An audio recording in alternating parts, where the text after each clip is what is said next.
ಸರ್ಕಾರಿ ಶಾಲೆಗಳ ಕಥೆಯೇ ಹೀಗಾಗಿದೆ ನೋಡಿ. ಹಲ್ಲಿದ್ದವರಿಗೆ ಕಡ್ಲೆ ಇಲ್ಲ, ಕಡ್ಲೆ ಇದ್ದವರಿಗೆ ಹಲ್ಲಿಲ್ಲ ಅನ್ನೋ ಸ್ಥಿತಿ. ಉತ್ತಮ ವ್ಯವಸ್ಥೆ ಇರುವಲ್ಲಿ ವಿದ್ಯಾರ್ಥಿಗಳೇ ಇರಲ್ಲ. ಜಾಸ್ತಿ ವಿದ್ಯಾರ್ಥಿಗಳು ಇರೋ ಜಾಗದಲ್ಲಿ ಸೌಲಭ್ಯ ಇರಲ್ಲ. ಗದಗದ ಈ ಸರ್ಕಾರಿ ಶಾಲೆ ಪರಿಸ್ಥಿತಿನೂ ಹಾಗೆ ಆಗಿದೆ. ಡೇಂಜರ್ ಸರ್ಕಾರಿ ಶಾಲೆಯಲ್ಲಿ ಮಕ್ಕಳ ವಿದ್ಯಾರ್ಜನೆ. ಒಂದೇ ತರಗತಿಯಲ್ಲಿ ಕುರಿಗಳಂತೆ ತುಂಬಿ ಮಕ್ಕಳಿಗೆ ಪಾಠ.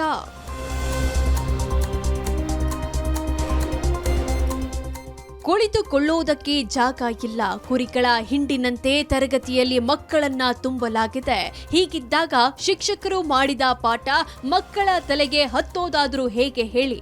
ಗದಗ ಜಿಲ್ಲೆ ಲಕ್ಷ್ಮೇಶ್ವರ ತಾಲೂಕಿನ ಬಾಲೆ ಹೊಸೂರ ಗ್ರಾಮದ ಶಾಲೆಯ ಸ್ಥಿತಿ ಹೀಗಿದೆ.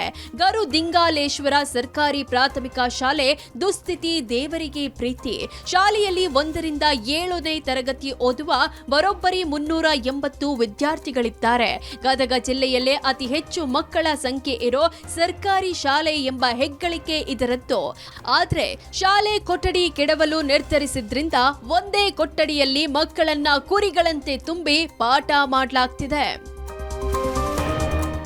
ಸ್ವತಃ ಬಂದು ಇಂಜಿನಿಯರ್ ಬಂದು ಚೆಕ್ ಮಾಡಿ ಹೋದ್ರೆ ಇಲ್ಲ ಡೆಮಾಲಿಷನ್ ಮಾಡಬೇಕ್ರಿ ಇದನ್ನ ಅಂತ ಮಕ್ಕಳ ಮೇಲೆ ಬೀಳತೈತೆ ಅಂತ ಹೇಳಿದ್ರೆ 3 ವರ್ಷದ ಆದ್ರೂ ಅದ್ರ ಕಡೆ ಕೇರ್ ಅನ್ನಂಗಿಲ್ಲ. ಈಗ ನಾವೇನ್ರ ಯಾರನ್ನ ಊರಂಗೆ ಕರ್ಕೊಂಡು GCP ಲಿಂದ ಏನರ ನಾವು ಮಾಡ್ಬೇಕನ್ನೋದು ಪ್ಲಾನ್ ಮಾಡಿದ್ವಿ.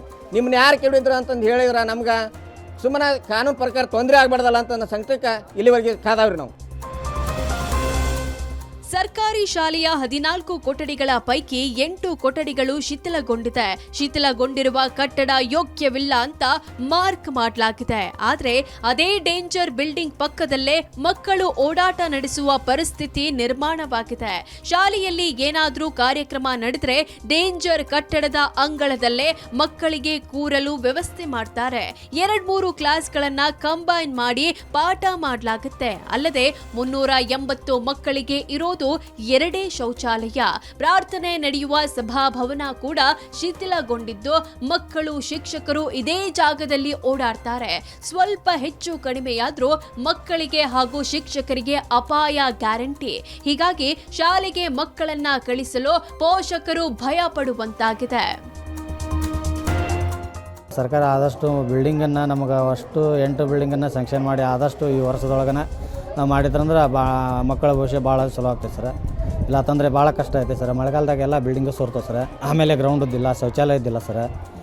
ಆಮೇಲೆ ಶಿಕ್ಷಕರ ಕೊರತೆ ಇದೆ ಸರ್. ಇಲ್ಲಿ 8 ಬಿಲ್ಡಿಂಗ್ ಸರ್ ಡೆಮಾಲಿಷನ್ಗೆ ಇಲ್ಲಿವರೆಗೆ ಆದರೂ ಸಹಿತ ನಾವು ಮನವಿ ಮಾಡಿದ್ರೆ ಸಹಿತ 8 ಬಿಲ್ಡಿಂಗ್ನು ಸಹಿತ ಯಾವುದೇ ಅಧಿಕಾರಿಗಳು ವಿಸಿಟ್ ಕೊಡದೆ ಅದು ಯಾವ ಪರಿಸ್ಥಿತಿ ಒಳಗೆ ಅನ್ನೋದು ಕ್ಯಾರೆ ಅನ್ನೋದೇ ಕಡೆಗಣಿಸ್ತಾ ಇದ್ದಾರೆ ಸರ್.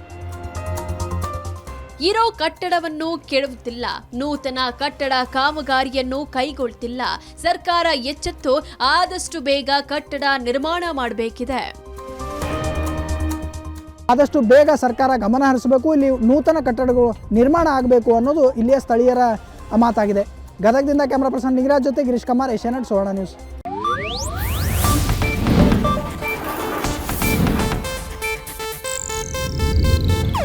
ಇದು ಏಷ್ಯಾನೆಟ್ ನ್ಯೂಸ್ ನೆಟ್ವರ್ಕ್ ಪ್ರಸ್ತುತಿ.